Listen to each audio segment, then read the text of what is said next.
கீழே போய் எக்ஸ்ப்ளோர் பண்ணணும் அப்படின்னு தான் இருக்கும். நான் இப்போ வீட்டுக்கு கீழே வரைக்கும் இறங்கி போய் காட்டுறேன் எப்படி வரணும்னு. இப்போ நான் இப்போ அட்டென்ஷன் கொடுக்கறனால குட் பாய் கேட்குறதுக்கு நம்ம கூப்பிட்ட உடனே ரெஸ்பாண்ட் பண்ணும்போது நம்ம ஒரு அப்ரிஷியேஷன். அடுத்தது லெஃப்ட் காலை வச்சு நான் இறங்குறேன். லெஃப்ட் காலை வச்சு இறங்குறேன், எனக்கு பின்னாடி வரும்.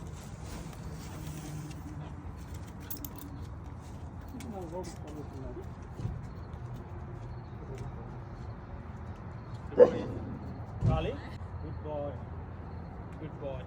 இப்போ நெய்பரை பார்த்து நெய்பரை பார்த்து குலைக்கலாம். குலைக்கிறது வந்து ஒரு நேச்சுரல் இன்ஸ்டிங். அவன் வந்து நம்ம வீட்டுக்கு முன்னாடி ஒருத்தர் இருக்காங்க அப்படிங்கிறது நமக்கு சொல்கிறான். இப்போ நான் குட் பாய் தேங்க்யூன்னு சொன்னோடனே அவன் நிப்பாட்டிடணும். குலைக்கிறது ஃபுல்லாக எடுத்துடக்கூடாது. சில டாக்ஸ் நான் இங்கே பார்க்குறேன், அது குலைக்கிற தன்மையே எடுத்துடுறாங்க. காலி சிட் குட் பாய். அதோடைய ஒரே ஃபார்ம் ஆஃப் கம்யூனிகேஷன்ஸ் குலைக்கிறது மட்டும்தான். அதனால் தேவையில்லாமல் அனாவசியமாக குலைக்கிறது அது பண்ணக்கூடாது. பட் குலைச்சி அதோடைய வேலையை அதை நம்ம செஞ்சு காமிக்கும்போது நம்ம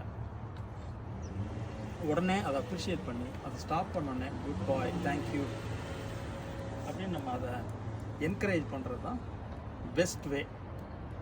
அதுக்கப்புறமா கொஞ்சம் கொஞ்சமாக அவனுக்கு புரிஞ்சிடும். ஸோ நம்ம குலைக்கிறோம், நம்ம பாஸுக்கு சொல்லிட்டோம், அவங்க வந்து பார்த்துக்குவாங்க அப்படிங்கிற ஒரு எண்ணத்துக்கு வந்துடும்.